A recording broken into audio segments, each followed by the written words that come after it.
നമ്മുടെ ഈ ശരീരവും മനസ്സും തമ്മിലൊരു ബന്ധം ഇല്ലേ?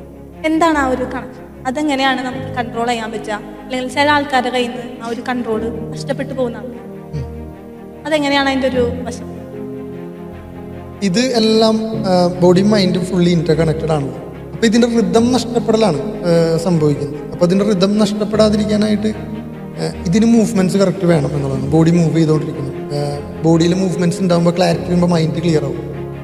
ഉറക്കത്തിൽ നിന്ന് ഇരിക്കുമ്പോൾ നമ്മുടെ ഫോഗി ബ്രെയിൻ ആയിരിക്കില്ല നമ്മൾ വർക്കൗട്ട് ചെയ്ത് കഴിഞ്ഞിരിക്കുമ്പോൾ നല്ല ക്ലിയറും ക്ലാരിറ്റി ഉണ്ടായിരിക്കും. അപ്പോൾ അതിന് വേണ്ട പ്രാക്ടീസസ് ചെയ്യാന്നുള്ളത്. നമ്മളിപ്പോൾ ശരീരത്തിന് വേണ്ടി കുളിക്കുന്നുണ്ട്, ബ്രഷ് ചെയ്യുന്നുണ്ട്, പക്ഷേ മൈൻഡിന് വേണ്ടി ആരും ഒന്നും ചെയ്യുന്നില്ല. ഇവിടെ ഇതിലേക്ക് ഡംപ് ചെയ്തുകൊണ്ടിരിക്കുക ഓരോ പ്രശ്നങ്ങളും. ഇതൊന്നും പോരാണ്ട് നാട്ടിലെയും സോഷ്യൽ മീഡിയയിലും പ്രശ്നങ്ങൾ വരെ നമ്മുടെ ഉള്ളിൽ കിടന്ന് ഇറങ്ങിക്കൊണ്ടിരിക്കുക. ഇതിനെന്ത് ചെയ്യുന്നു നമ്മൾ എന്നുള്ളതില്ല. മൈൻഡിലാണ് ഏറ്റവും കൂടുതൽ ഡംപ് ചെയ്യപ്പെടുന്നത് ഈ പ്രശ്നങ്ങൾ.